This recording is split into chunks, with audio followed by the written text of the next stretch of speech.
Hola, my beautiful humans. This is Jasmine Castillo, and I bring stories and cases from the people of color community, bringing awareness of murdered and missing Indigenous women, girls, two-spirits, the LGBTQ community, Asian American, Pacific Islander, Black Indigenous people of color. These are their stories. So, welcome to Hands Off, my podcast.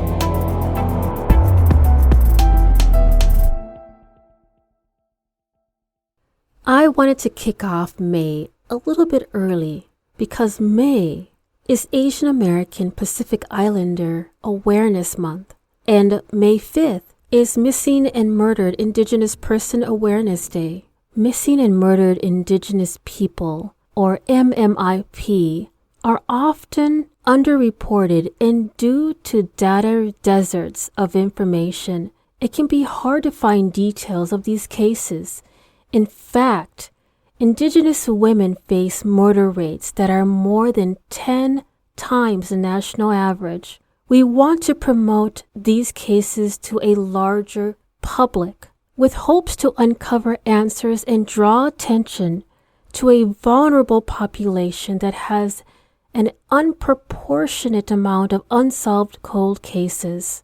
From the National Crime Information Center, 5,712. That's the number of known incidents of missing and murdered Native American women in 2016. Murder is the third leading cause of Native women. Of the more than 5,000 Indigenous women who are missing or murdered, 35% are under the age of 21, and 27% are under the age of 18.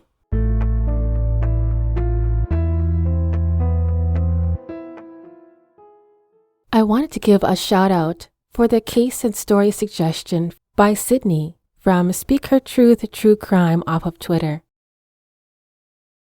Brittany waited for her bus like any other kid around the time of January of 1998. She was a beautiful little girl, and she had the biggest, beautiful brown eyes and a head, shoulder-length, brown curls.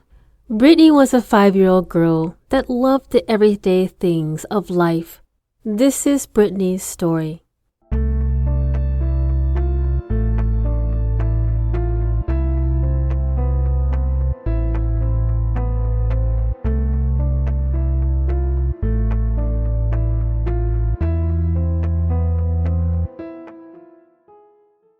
I'd say Brittany was your typical 5-year-old who enjoyed butterflies and her favorite TV show, Barney the Dinosaur. Boy, I remember that time when my kids were around that age. Brittany Lynn Locklear, off of Gainey Road in Hoke County, North Carolina, with her mother, Connie, stepfather, Charles, and sister Brianna. Her mother, Connie, mentioned that Brittany was bright for her age. She even walked and talked before her first birthday. And by the time she was 5 years old, she was wise beyond her years. Brittany was Native American, part of the Lumbee tribe. And I like to give a little backstory in regards to the Lumbee tribe, which I have been trying to connect on all levels of understanding the indigenous tribes in the land that we currently reside on. I would love to give recognition to the Lumbee tribe. Here's a little bit of background on the history and culture, directly from the LumbeeTribe.com history culture website. In 1885, the tribe was recognized as Indian by the state of North Carolina The tribe was sought full federal recognition from the United States government since 1888. In 1956, Congress passed the Lumbee Act, which recognized the tribe as Indian.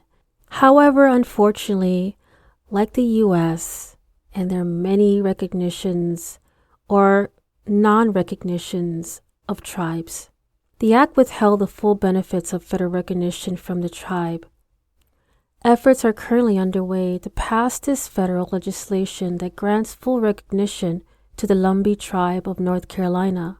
And the Lumbee tribe of North Carolina has about 55,000 members, residing primarily in Robeson, Hoke, Cumberland, and Scotland counties. The Lumbee tribe is the largest tribe in North Carolina, the largest tribe east of Mississippi River, and the 9th largest in the nation. The Lumbee take their name from the Lumbee River, which winds its way through Robeson County. Pembroke, North Carolina is the economic, culture, and political center of the tribe. In this area where Brittany lived with her family in the morning of January 7, 1998, was like any other morning. Connie Chavis woke her daughter, bright-eyed and bushy-tailed, right around 6:30 a.m. to get her ready for school. Brittany loved school, and she attended kindergarten at West Hoke Elementary School.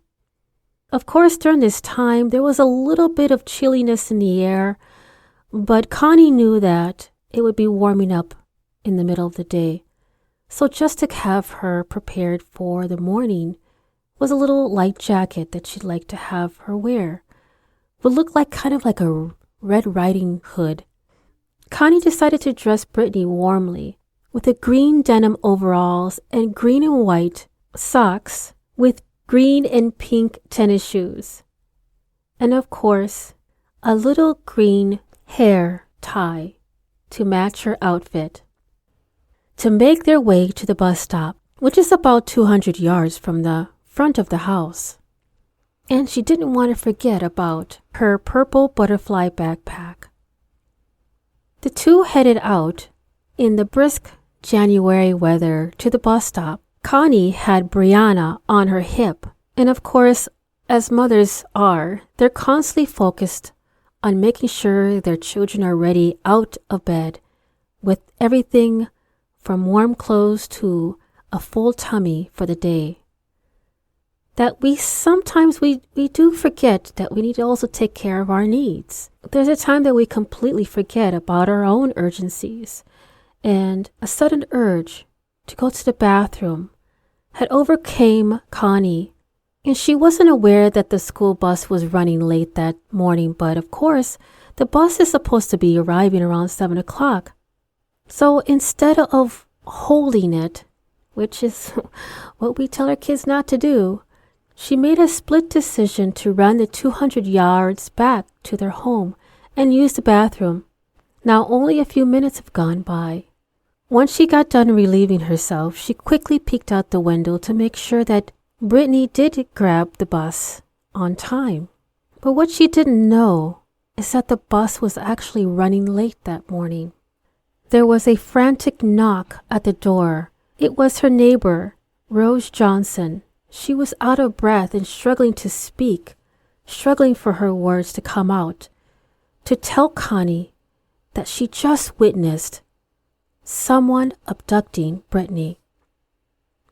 For some reason, those words they could not be comprehended. It didn't make any sense what was coming out of her neighbor's mouth.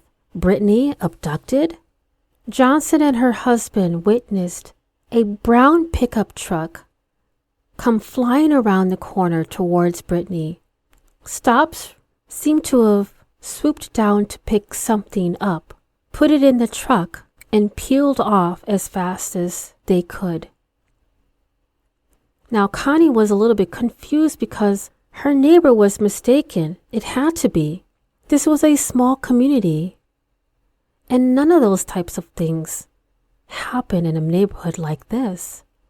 Just to calm her mind and to confirm that Brittany really did take the school bus and is at school, Connie asked her father-in-law, James Stevens, to drive her to West Hoke Elementary School so she could confirm that Brittany arrived safely.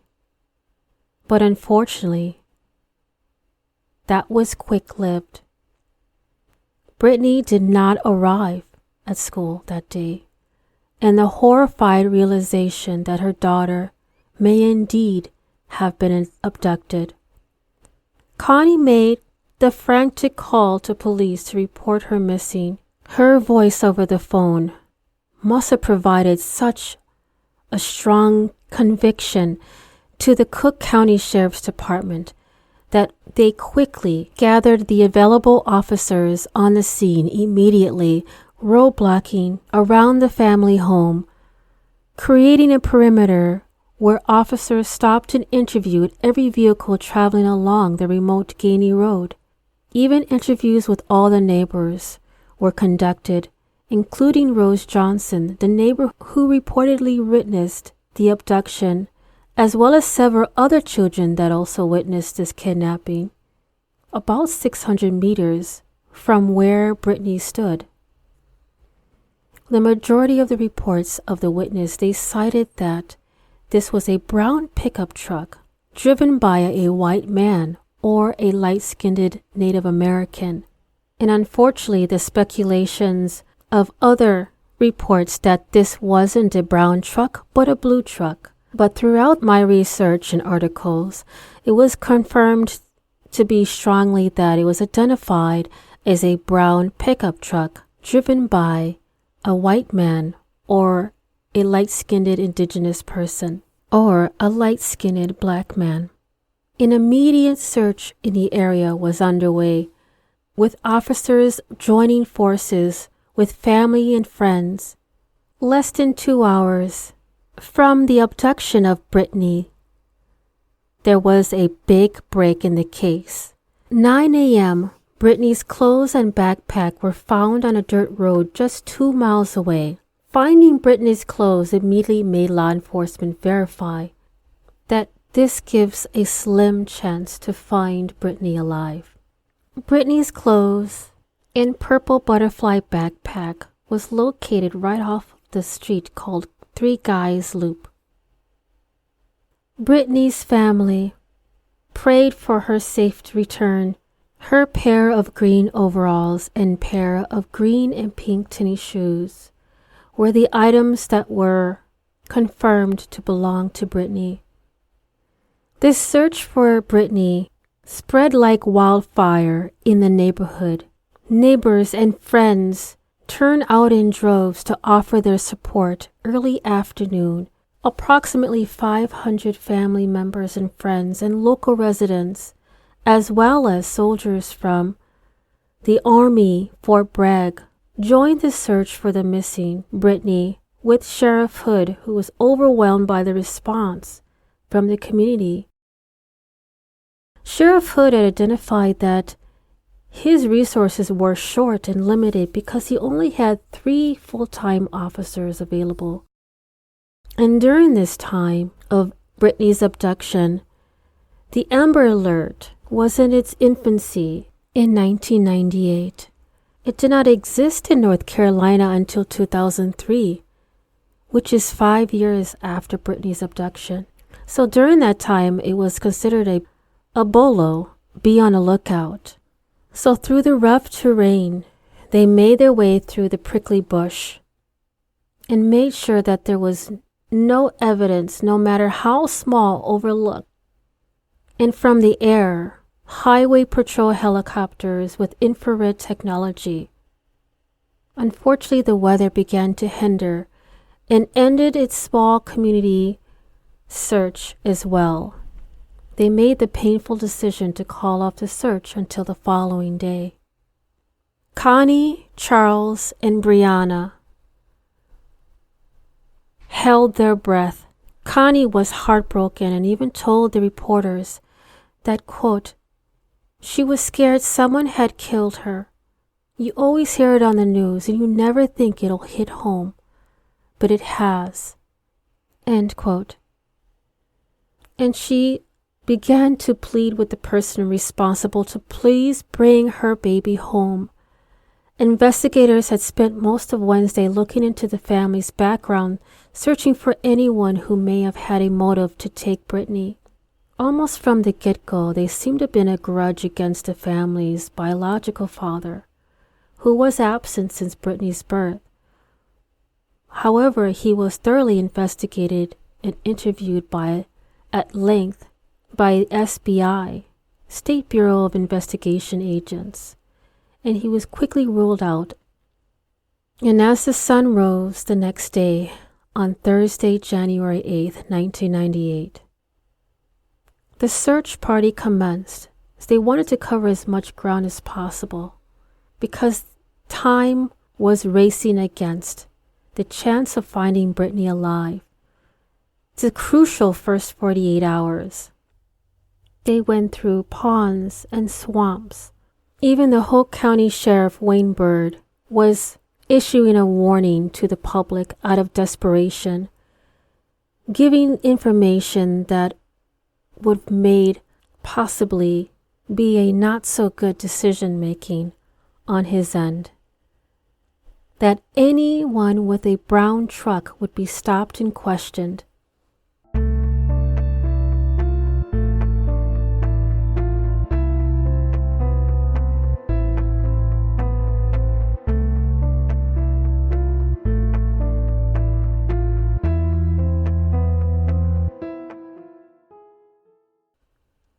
Connie, Charles, and Brianna's world came crashing down. At 2 p.m., January 8, 1998, Brittany's body was found.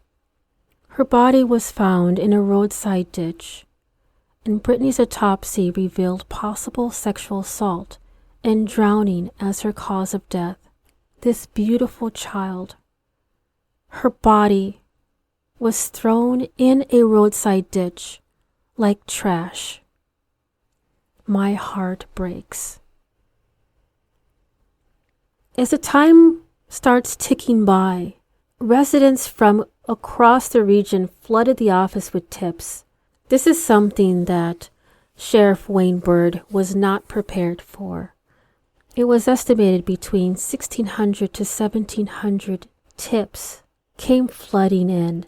And because of that, during that time, Jay Tilley, an agent for the State Bureau of Investigations, in the early weeks of investigating hundreds and hundreds of calls each day, Tilley gathered manpower, but it was not enough to handle all the calls. Jotted notes, pieces of loose leaf paper. Unfortunately, some of these tips slipped through. And as I mentioned before about the color of the truck, that was one of the things that had come up again 8 years later. Tilley had said that the investigators thought that the truck could have been almost any color, almost any make or model. And they followed up on every single lead, tracked tips full time for about a year. Unfortunately, detectives returned to their regular assignments. However, Brittany's family tried their ways to cope. Her mother, her stepfather, Charles Chavis, and as time went by, without an arrest. There was a lot of passing through the hands of sheriffs voted in and out of the office. So, unfortunately, by 1999, Byrd had been voted out. A new sheriff was in town, Jim Davis. He'd vowed to solve this case. Unfortunately, this became such a scandalous way of treating this family and this beautiful girl, Brittany.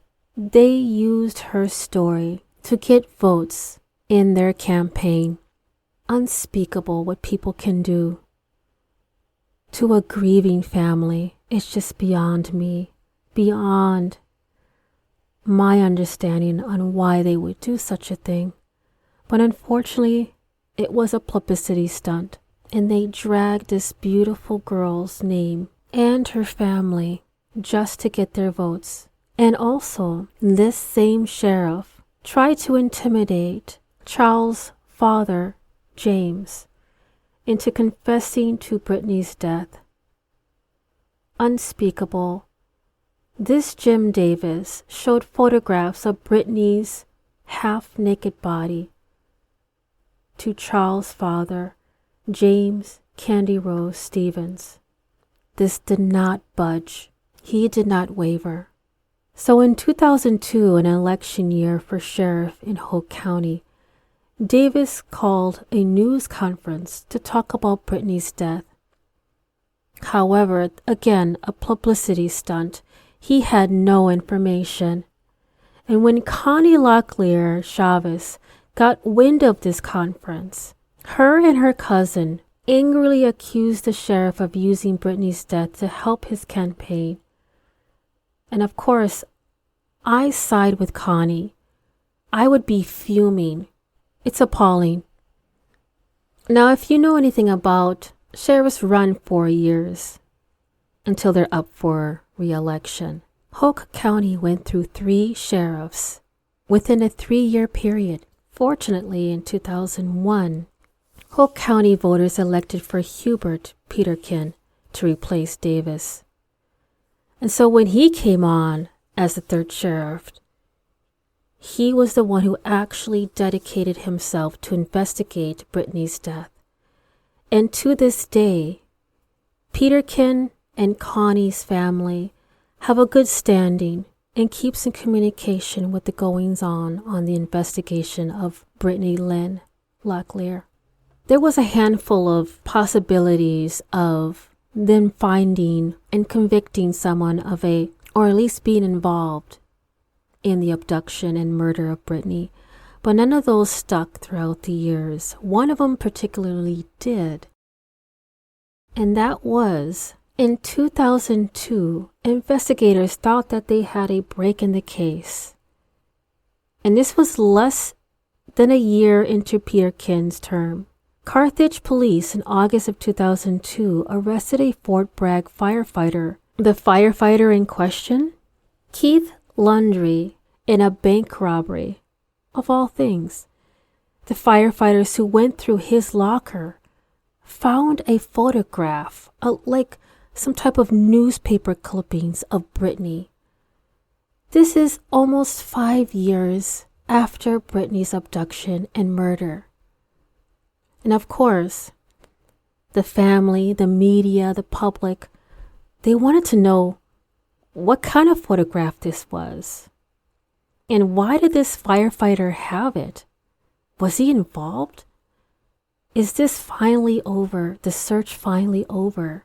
Unfortunately, they were no closer to knowing who abducted and murdered Brittany Locklear. His DNA was tested against samples recovered from Brittany's body, and ultimately he was cleared of the suspicion. In 2018, Keith Lundry passed away, taking any information that could have possibly helped break the case and to give Brittany's family at least some hope and comfort. They wanted justice for their little girl. And they got nothing but pain, and their wounds were constantly opened with broken promises and false leads. Brittany's setting up and funeral were held in the county, only a place big enough to hold a crowd that they didn't expect, but over 6,000 people attended.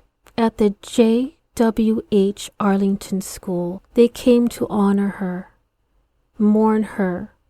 Even her kindergarten classmates served as pallbearers. When I read that, I could barely process this. To see that these lovely children get to experience firsthand a lost classmate is unimaginable. There was at least some good that came out of the manpower, the police department of Hoke County. With the little manpower that they had, they were able to manage to investigate and receive over 1,600 tips. However, they were desperate. They even interviewed registered child molesters within a 50-mile radius of Brittany's home And he actually assembled a psychological profile on the killer. And this is directly from the WRAL newsletter. That the suspect would likely be experiencing a great deal of stress, would be increasing their use of drugs, alcohol, cigarettes, and probably taking an interest in news of investigations. If they lived within a 50-mile radius of Raeford, that they hope that this person is remorseful and will turn themselves in. I think as the time goes by, I am extremely hopeful knowing that there is the ability to solve this case, because now we have the genealogy systems like 23andMe and Ancestry.com, through the servers. And there's a lot of cases that are being matched by people who are related to other persons that actually have committed the crime. And they could be related to them as a first or second cousin, and can trace them back to finding more information about this person. And if this is something to consider for Brittany's case, especially if there's more people submitting their DNA on these platforms, this could be beneficial for a lot of cold cases. And unfortunately at this time, nothing has come out of these platforms as of yet to solve this crime, but it has happened.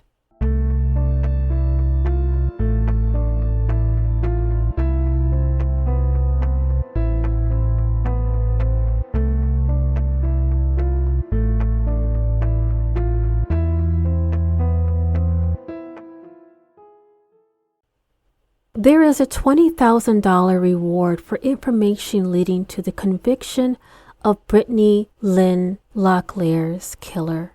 WRAL reported in 2006 that investigators have followed on 1,700 leads in the case, and the State Bureau of Investigation estimates that 92 agents have worked almost 9,100 hours.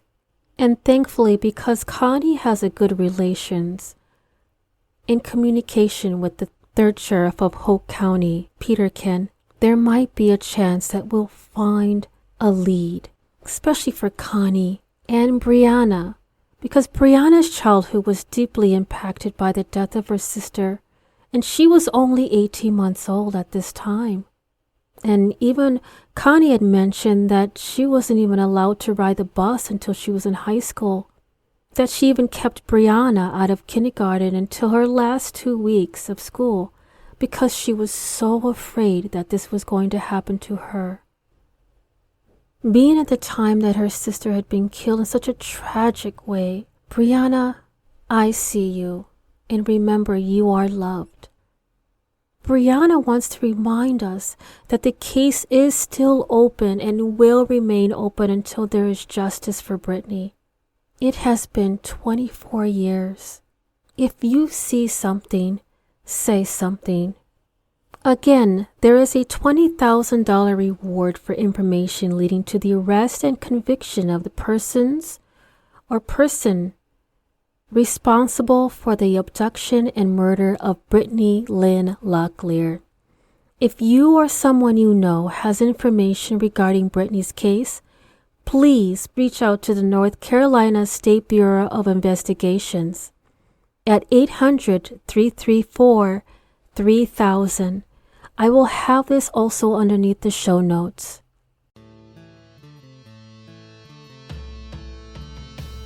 Thank you for listening to Hands Off My Podcast.